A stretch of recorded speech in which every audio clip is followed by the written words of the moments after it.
Bon matin! Alors c'est très calme comme vous voyez ce matin. Rien à voir avec ce qu'on a eu cette nuit, soit de la pluie et du vent.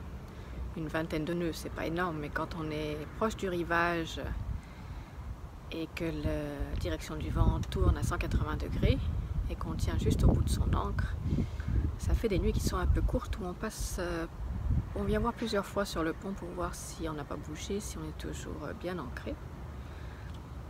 Donc pendant notre montée entre la Floride et Montréal, on a fait beaucoup de mouillages, principalement des mouillages, donc où on met l'ancre. Qu'est-ce qui fait un bon mouillage? Eh ben, c'est d'abord de choisir un endroit qui est abrité, donc abrité du vent, abrité des vagues. Aussi où la nature du fond tient bien, donc on va préférer de différents types de sols à d'autres. Les herbes, ça tient pas très bien. Les plaques de granit ou autres rochers, c'est pas terrible non plus. Donc on va préférer plutôt une bonne couche de sable, de la bonne boue épaisse ou éventuellement des rochers. Alors côté équipement, il faut savoir qu'il y a des angles qui sont préférables dans certains. Il faut savoir que certaines angles sont à utiliser avec certains fonds. D'autres angles sont plutôt polyvalentes, mais toujours important d'avoir une encre adaptée au fond. La nature du fond, on la trouve souvent indiquée sur les cartes. Il y a des petits symboles qui permettent de savoir, ou alors maintenant avec toutes les apps qu'on a, les gens laissent des commentaires et donnent la nature du fond. L'autre chose, donc le poids de l'encre est importante, pas avoir une encre trop légère, ça se choisit en fonction de la longueur du poids du bateau. Avoir de la chaîne aussi qui est calibrée suivant le poids du bateau. La longueur est importante. Il faut une certaine longueur parce que c'est la chaîne qui va permettre de donner du poids et permettre à l'encre de travailler à l'horizontale pour vraiment accrocher au fond. Et ensuite, soit la ligne de mouillage se poursuit avec soit du câbleau, soit de la chaîne. Donc la ligne de mouillage peut être ancre et chaîne ou ancre, chaîne et câbleau. La longueur va aussi être déterminée par donc le vent, le courant, marée, mais aussi la profondeur d'eau dans laquelle on est mouillé. Il y a beaucoup de controverses au niveau du type d'encre, au niveau des longueurs.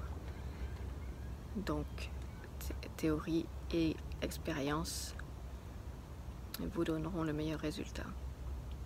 Pour une nuit tranquille et calme, on n'a pas besoin de se relever trop souvent. En l'occurrence, en ce moment, je suis très proche de la berge et dans moins de 2 mètres d'eau. C'est pour ça que cette nuit, j'ai préféré venir voir ce qui se passait, jeter un petit coup d'œil.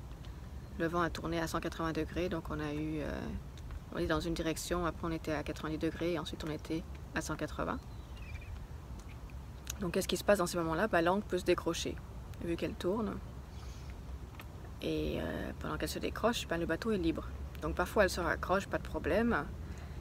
Mais si elle se raccroche pas tout de suite, on peut se retrouver trop proche du rivage, partir avec le courant. Ou d'autres situations qu'on ne veut pas, surtout en pleine nuit, quand il vente, il pleut, on n'y voit pas grand-chose, on est à moitié réveillé. Donc avoir une bonne ligne de mouillage, c'est important pour pouvoir passer une bonne nuit tranquille. Alors quand on vit l'expérience d'une ancre qui chasse, ou dragging anchor en anglais, la fois d'après quand on ancre, on est un peu réticent, on est un peu stressé, un peu anxieux. D'où l'importance de vraiment mettre toutes les chances de son côté dès le début, de choisir l'encre avec laquelle on se sent confortable, de bien choisir l'endroit où on va mettre l'encre, de mettre assez de chaîne et de surveiller aussi l'espace qu'on a autour pour pouvoir tourner autour de l'encre. Parce que des fois les mouillages sont un peu encombrés, il y a beaucoup de bateaux, notamment dans le sud. Et il faut prévoir que si on tourne, oui les autres tournent, mais qu'on ne se retrouve pas sur quelqu'un d'autre ou que quelqu'un d'autre ne se retrouve pas sur nous. Avantage du mouillage, c'est que souvent on est tranquille, on essaie de se mettre à un endroit où il n'y a pas trop de monde autour. On a de la place autour, le bateau s'oriente avec un peu de chance face au vent, des fois c'est dans le sens du courant, des fois c'est un peu entre les deux. Et quand on est dans le sens du vent, l'avantage c'est qu'on peut avoir une bonne ventilation, on ouvre les hublots, l'air circule. Et c'est un sentiment particulier d'être juste accroché au fond, au bout d'une ancre et d'une chaîne.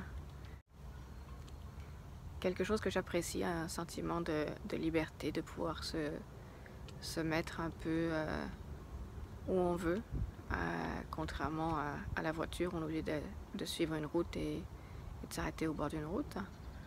En bateau, on a la chance de pouvoir choisir différents endroits pour mouiller. Évidemment, il y en a qui sont, comme je disais, plus propices que d'autres. Et il faut savoir avant de jeter l'ancre ou alors se déplacer. L'art du mouillage. Donc sur ce, je vous souhaite une excellente journée et j'espère que comme moi, vous allez profiter des petits rayons de soleil. Bye bye!